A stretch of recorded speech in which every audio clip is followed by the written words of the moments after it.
Detective, you have spent more time making us sit and wait for you than anything else. Madame Van den Bosch, if you think I have spent my time focused on anything besides uncovering the Major's killer, you are sorely mistaken. I'm sure you will be eager to share your findings with us then. All in good time, Madame. Firstly, to understand the truth of what has occurred this weekend, one must know the timeline of events that not only preceded the Major's death, but succeeded. We are all well aware of what happened before, Detective. You can save your breath. You are only aware of what the guilty parties wanted you to believe, but now I shall apprise you to the true events. The reason for us all being here, you know. The altercation between Monsieur Demire and the Major, you know. The body of Monsieur Hagen was found while we were all sat enjoying a most delicious meal.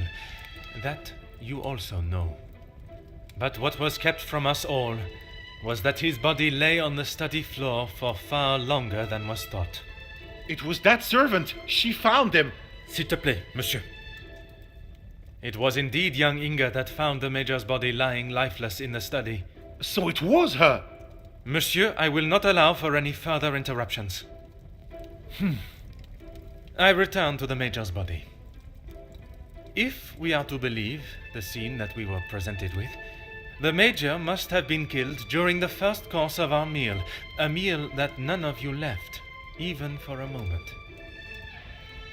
Speaking in the evening, you all confirmed one another's alibis, and although there was doubt in the validity of some, I confirmed that they were indeed all true. What I could not understand was how a man came to be found dead, and every guest accounted for at the time of death. That is until I questioned the latter. Monsieur Beckers, I shall now allow you to speak. You saw the Major smoking a cigar in the snow. Is that true? It is. False. You saw what you were meant to see. Someone in the Major's coat standing outside, giving the illusion that the Major was still very much alive. Monsieur da Silva, on the afternoon of the Major's death, do you recall hearing a telephone ring? Now that you mention it, I have not heard a single ring all weekend. Correct. The telephone lines have been down for the duration of our stay, meaning the telephone call that was received and promptly directed to the Major's study was yet another act of trickery and deceit. But it did not end there.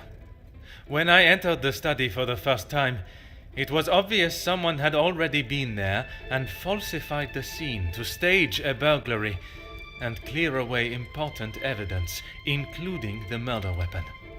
What followed was an investigation that had already been hindered. But even those lengths were not enough to derail me for long. I think we have all had enough of your self-praise, Detective. Perhaps you would like to tell us who killed him now? Madame, as I'm sure you would expect, it is not as simple as that. What many of you do not know is the discussion that was had between the Major and Monsieur Beckers earlier that day. What has that got to do with anything? I told you I didn't kill him. That I know to be true. What you do not know is that it was not only his ears that heard your spoken words. I hope you are not implying I had something to do with it. No, madame, there was another. Mademoiselle Elisabeth. You are all aware that the Major was hired by Monsieur de Silva to front the security during the workers' strikes. What very few of you know is that it was the Major's order that instigated the vicious attacks on those unarmed men and resulted in numerous deaths, including Mademoiselle Elisabeth's fiancé, Luc. Monsieur Beckers confronted the Major, declaring that he was to hand himself in. That is what Mademoiselle Elisabeth overheard. Now, knowing the truth, she waited until the Major was away from his study. After he stepped outside following the confrontation with Monsieur Demire's fist, it looked to be the perfect opportunity, or so she thought. The Major returned and found her looking for the proof she required to hand him over to the authorities.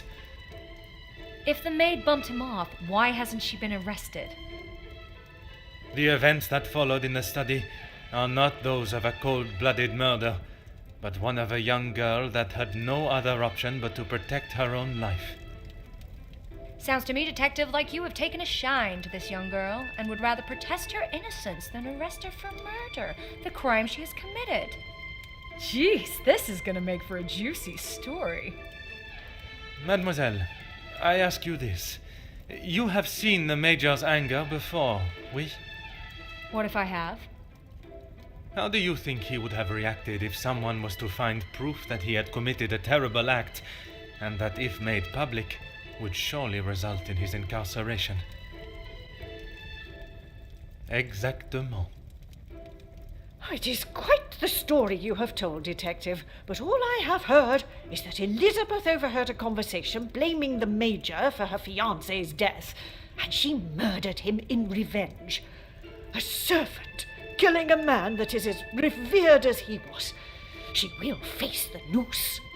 I am not denying that a man has lost his life, but it is not the crime of murder that you all believe. While the Major did not deserve to die in such a way, it was his actions towards Mademoiselle Elizabeth that drove her to defend herself in any way she could. Mademoiselle Elizabeth will be punished, but we will let the law decide the severity of her punishment.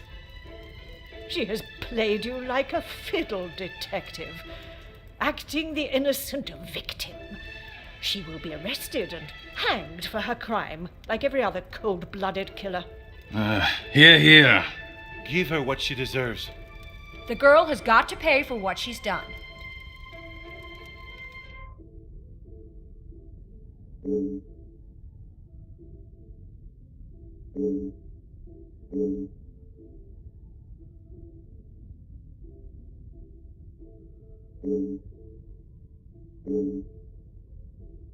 Those of you that are calling for the hanging of Mademoiselle Elizabeth, have you forgotten the roles you played? Your actions have been far from innocent. Look, Detective, I see where you are going with this, but it's not going to work. So maybe the strikes were down to De Silva and Beckers. But don't try and drag me into their mistakes. Mademoiselle Conrad, if you are so confident of your innocence, perhaps we should begin with you.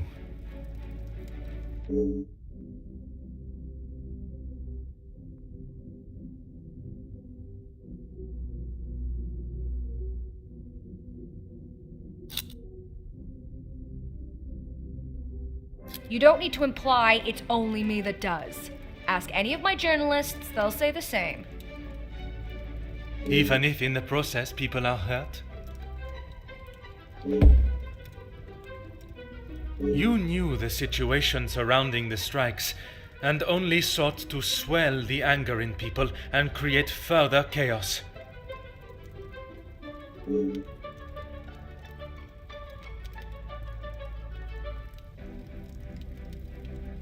Mademoiselle, you so often have something to say. Now, You really are delusional. Maybe you should just keep your theories and claims to yourself.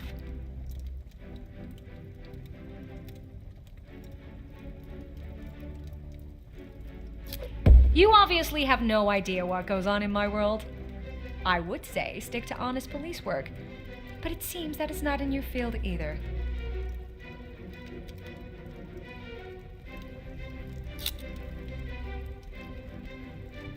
Look, it's...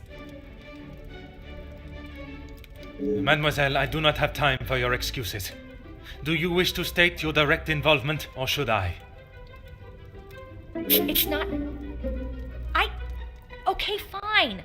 Yes, the story was going nowhere. There was a deal on the table, and it was going to be done and dusted. Everything you said is true. I wanted the story. The scoop that would have blown the others out of the water. I never wanted anyone to get hurt. But I can see what I did wasn't right. I didn't think you had this side in you. I can see now why Angeline asked for you personally. You're not like other cops. It's clear it's the law and doing the right thing through and through with you.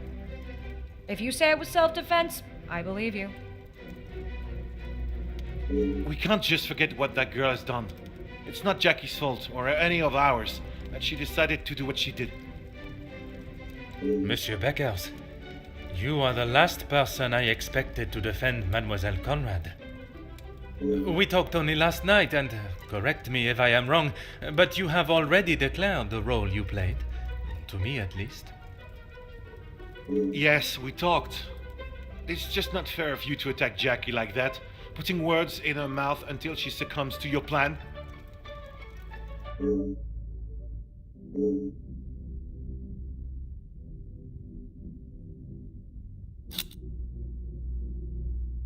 Detective, I'm afraid you're misunderstood. That is not how it was. It was not my intention for things to escalate as they did. I could not have predicted that would happen. Jackie was documenting everything to do with the strikes. She wanted our story to be heard and wanted to know how I was handling the negotiations. And they were handled by yourself? Naturally. If I cannot handle simple negotiations, I am not fit to be in the position I am in.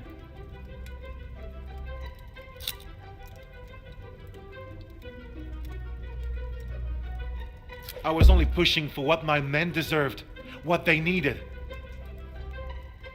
Hindsight is a wonderful thing, Detective. Surely you must know that. Nothing is ever simple, Detective. I'm sure you understand that better than anyone.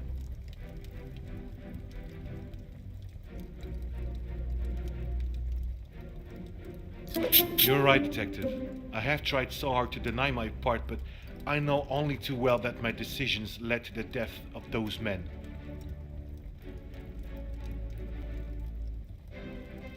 I know I cannot excuse what I've done. I just want you all to know that I am not a hateful or malicious man.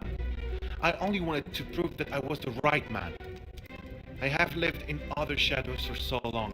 I thought I would be able to finally step into the light and be the one that everyone remembered, not forgot.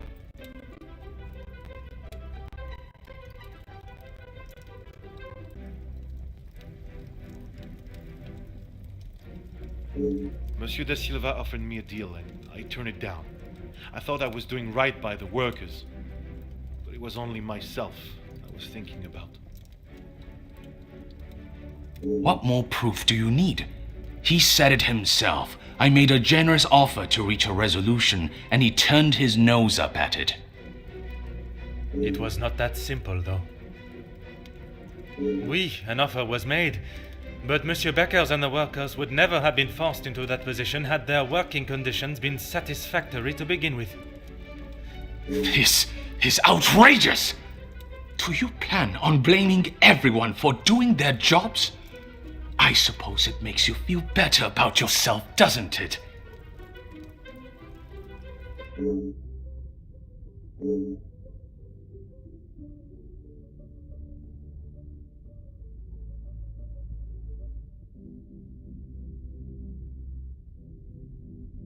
It may be a big deal to you, but I am used to workers not being happy with something. And most of the time, that unhappiness is directed at me. When you're in charge of your own factory, you'll understand. I handled the situation the best I could. If you think otherwise, maybe you have proved us all right that you aren't the great detective you claim to be.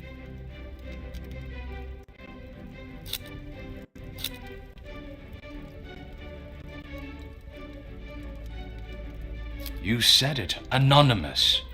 I don't know them, and it doesn't sound like they know me. When you have something people want, money, they will do anything, including constructing lies to get their hands on it. Monsieur da Silva, you seem to have forgotten our previous conversations.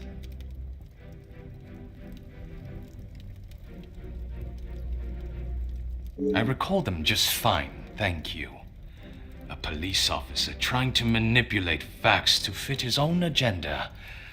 Shocking.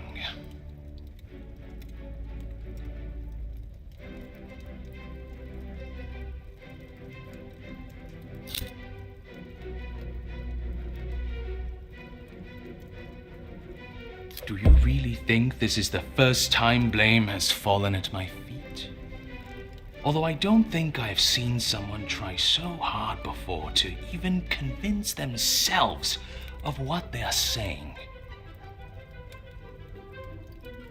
Have you not learnt enough already from having your factories closed? If you have any hope to return to normality, you must admit your faults and accept the repercussions. I may have been a little harsh with my staff. I only wanted to prepare them for the realities of this world.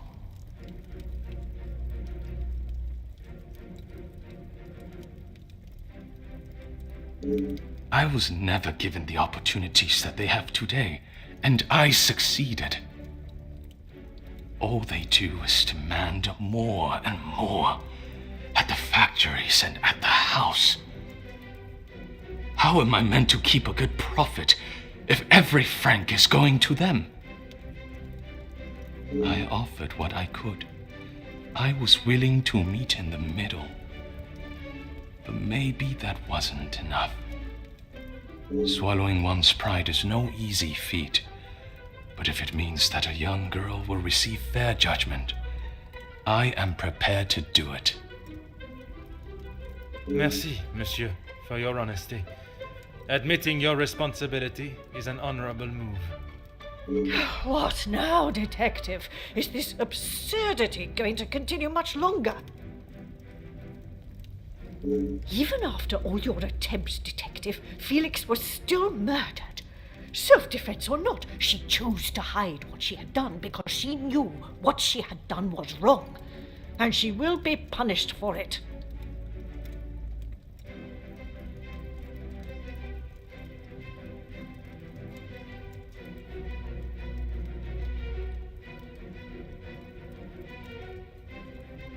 It was not choice to hide anything, madame.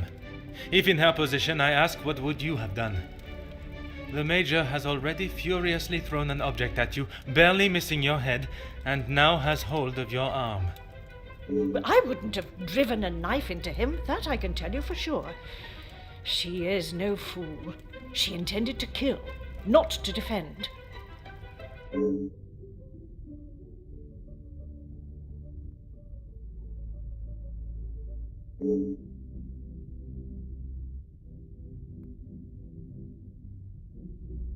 Quite presumptuous of you to assume violence is in his nature.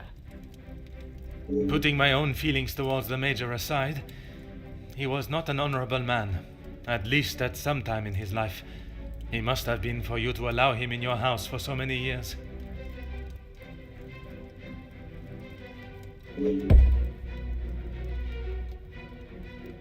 So, even you confirm he had a history of aggression.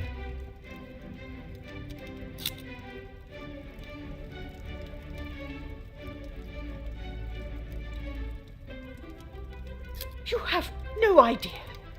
He was there for us when we needed him. You were there for him when he needed free room and board. That is not the case, and you know it. His actions are unforgivable and should not be defended by anyone.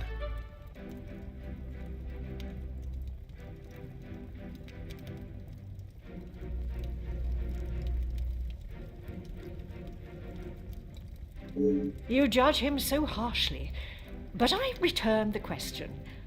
What would you have done in his position?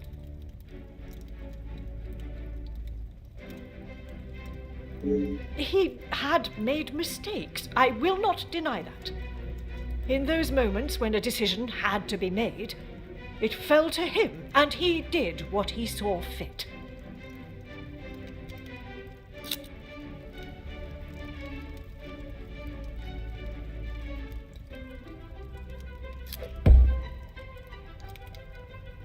S'il te plaît, madame.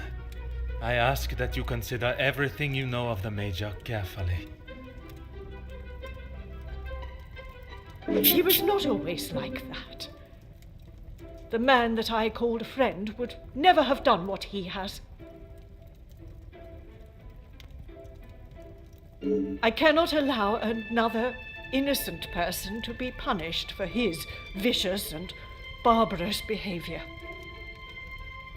You have seen the Major act in a similar manner as I described before, haven't you? What was the outcome then? You have convinced me that I am wrong, in both my opinion on Elizabeth's punishment and in the friendships I keep. Is that not enough for you? Not when a potential crime has been committed, and I fear an innocent party may have been punished for it.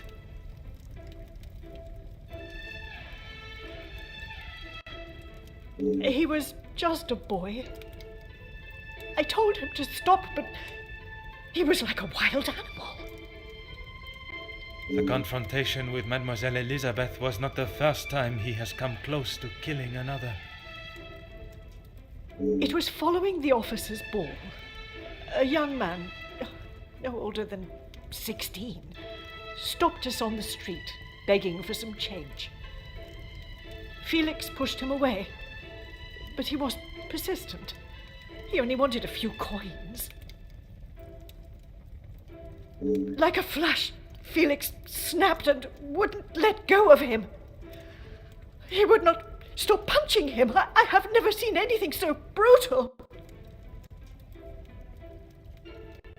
But he was never charged for the attack. Felix called the captain at the station and said that the boy had tried to rob him, and he was merely defending himself.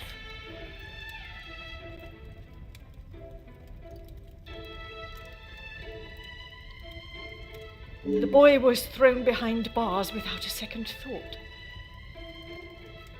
It was a full week before the bruises on Felix's knuckles finally faded.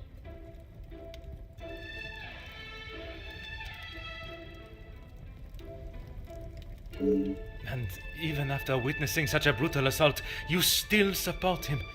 You still believe that he had not attacked Elizabeth. The days following, he showed no signs of remorse, no apology to him or to me. I blamed it on the amount he had had to drink.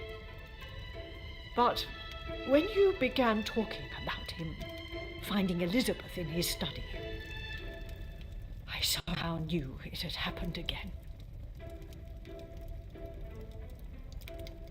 Had you been open about the Major's temper, this could all have been avoided. When you tell the court the truth, Mademoiselle Elizabeth's self-defense plea cannot be ignored.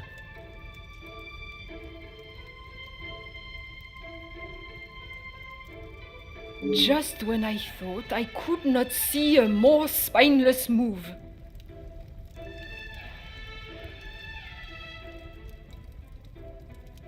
Excuse me?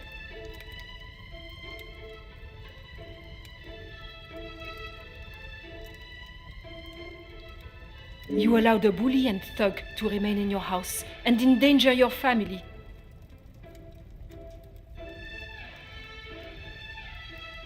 I'm sorry, Margot, but I am struggling to understand why you have involved yourself in this affair.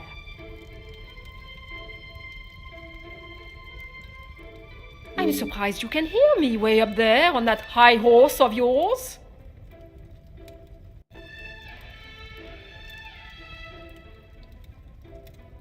How dare you speak to me in that way? Who I decide to keep in my house is my decision and no one else's. I can see that. Murderers, thieves, and extortionists are all acceptable, it seems. Countess, I have talked at length of the Major's death, but not the reason for my invitation in the first place. When I last gathered you all together, I spoke of a blackmail ring that was rife in the area, and then of the letter that the Major had received. Mademoiselle Angeline requested my help personally after she received such a letter threatening her family name. She felt I was the only one that could uncover the truth. And uncovered... Get on with it, detective. Who dared try and extort my family and then have the gall to allow me to welcome them into my home? If it was not for the honesty of a young servant, I would perhaps still be looking for the cup. For goodness sake, it was me. Margot, how could you?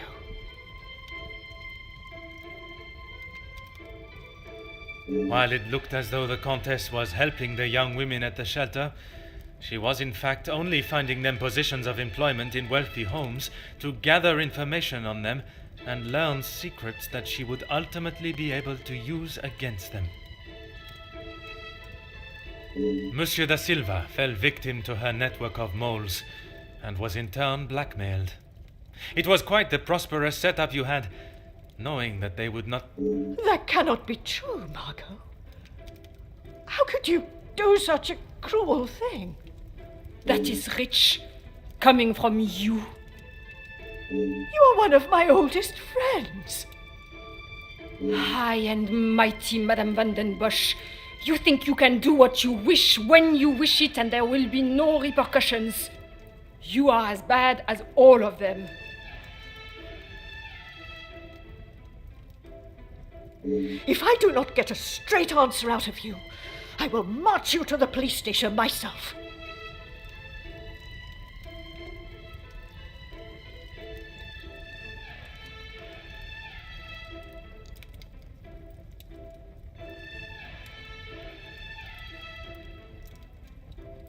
I'm surprised it took the Major this long to start living with you.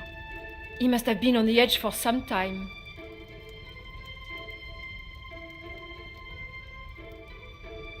How dare you speak to me like that?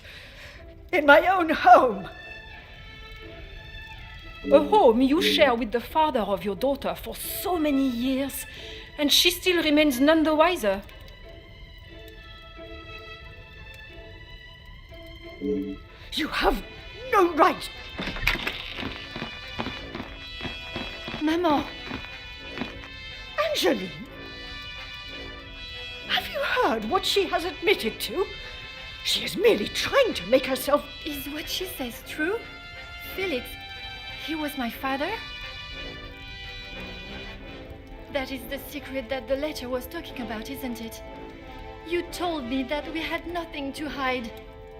Detective Poirot, were you aware of this? Oui, mademoiselle. But it was not my place to repeat. I don't understand. What about father? your maman betrayed the love of a good, honest man and played away behind his back and then kept it hidden for all these years like a lady of the night with her client list. You will say no more. Angeline, Did Felix know? This is not an appropriate conversation. He knew, dear girl. He knew the whole time. It is only dear Edwin that was blind to their deceit. You will not talk of him like that. You will not talk of him at all. If I don't, who will? You never deserved him. You don't even deserve the memory of him. Countess, there is something that you still have not explained. What more is there for her to say? How long were you in love with the Viscount for? Margot? Is that true? We were destined to be together. And then you turned up. And I was all but forgotten about. But you were nothing more than friends. And you made sure of that, didn't you? From the day you arrived, it was all about what you wanted and what you had to do to get it. You didn't consider Edwin at all. He was just a purse to you. I loved my husband, and I miss him every day. Loved him enough to stray? Both of you, no more! Please, Angela, let me explain. Maman, I do not wish to hear anything else from you. Not even your own daughter wants to hear your lies anymore. Cassandra Van den Bosch, all alone. How dare you!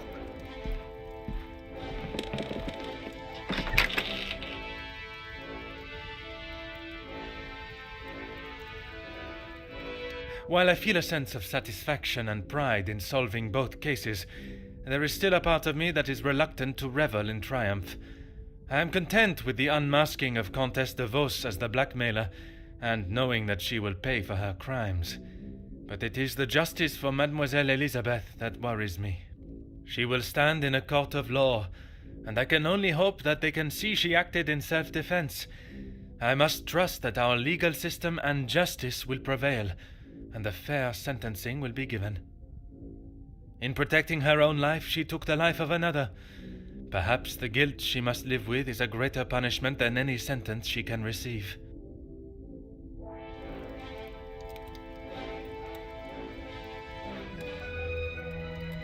Comtesse de Vos was taken from Nemozinet House in cuffs and placed under arrest. Although she initially tried to plead her innocence, Inge, along with a number of other girls that the Comtesse had found employment for, came forward and made full statements. She was charged with 5 counts of blackmail and extortion and sent to a house of corrections, where she will have a new life to become accustomed to. Monsieur Sterling and Mademoiselle Rihanna were also reprimanded for their participation. While they may not be facing time in prison, tampering with a crime scene and obstruction of a police investigation are certainly not something that houses and new employers will look positively on.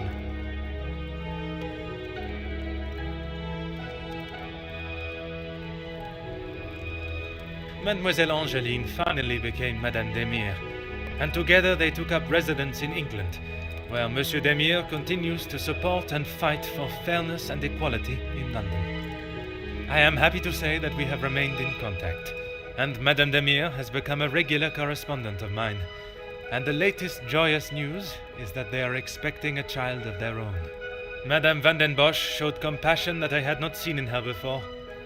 She stood in court and gave a truthful and genuine character reference of Elizabeth, as well as describing the Major and the atrocious crimes he had committed. After Madame Van den Bosch's secret was revealed to the world, her position in the social hierarchy was no more, disappearing in a moment. While she still resides in Belgium, I believe she has had to adapt to a far more modest way of life. A humbling experience for her, I am sure. Following her actions in the courtroom, Angeline believed that her maman still had a place in her life. Although they are on different sides of La Manche, they remain in contact. Mademoiselle Conrad left Nemozinet House the same way she entered, confident in herself and audacious in her opinions. Her report of the Major's murder at the house and the surrounding blackmails became one of the most talked about stories of the year. While there were certain details of her own involvement that did not make it to print, she was really quite complimentary about the detective at the heart of the case. Monsieur de Silva tried to continue in his position as factory owner and business entrepreneur, but after his accounts and business dealings were investigated following the details of his blackmail being made public in Mademoiselle Conrad's article, his illustrious business empire began to crumble and is now facing an international corporate investigation. Monsieur Beckers stepped down from his position as union leader, accepting that he was no longer fit to represent the workforce that, in his words, he had let down on a scale of unmeasurable proportion. Although he is no longer the voice of the workers, he continues to support them from behind the scenes. Monsieur Zachariah and his brother made amends, and returning to his family home, and after sobering up, he was able to find the help that he required. I understand that he is now helping fellow soldiers with similar conditions. And Mademoiselle Elizabeth, she stood before a court, and while the proceedings were deemed controversial, the charges against her were dropped, and the reasoning of self-defense was accepted by the presiding judge. Madame Van den Bosch's testimony, along with Mademoiselle Angeline's declaration of her good character, was enough to show that it was not in Elizabeth's nature to act in such a violent way. The abundance of evidence against the Major, and his violent and cruel nature, including his appalling acts during the strikes and the war, was more than enough to prove that Mademoiselle Elizabeth had no other option in that situation but to defend herself in any way that she could. With the new arrival of Madame and Monsieur Demire's child next year, They have agreed to give Elizabeth the opportunity to return home to England and take up a position in their home as nanny.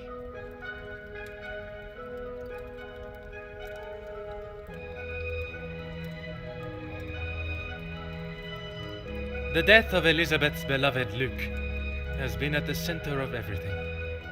Had those in positions to help not acted with only themselves in mind, perhaps he would still be alive today, and the Major would have paid the price for his own crimes in the eyes of the law, not at the blade of a knife. The blood of Major Felix Hagen will remain on Elizabeth's hands, a stain that wherever she is and whatever she may do, she will never be able to wash clean. However, it will remain as a reminder to not only her, but all of us, of what we as human beings are capable of to protect ourselves. We all have something that may be considered shameful or sinful, and it is how we deal with it that shows our true character. Those involved in the riots, the workers' deaths, and the Major's killing believed themselves to be untouchable.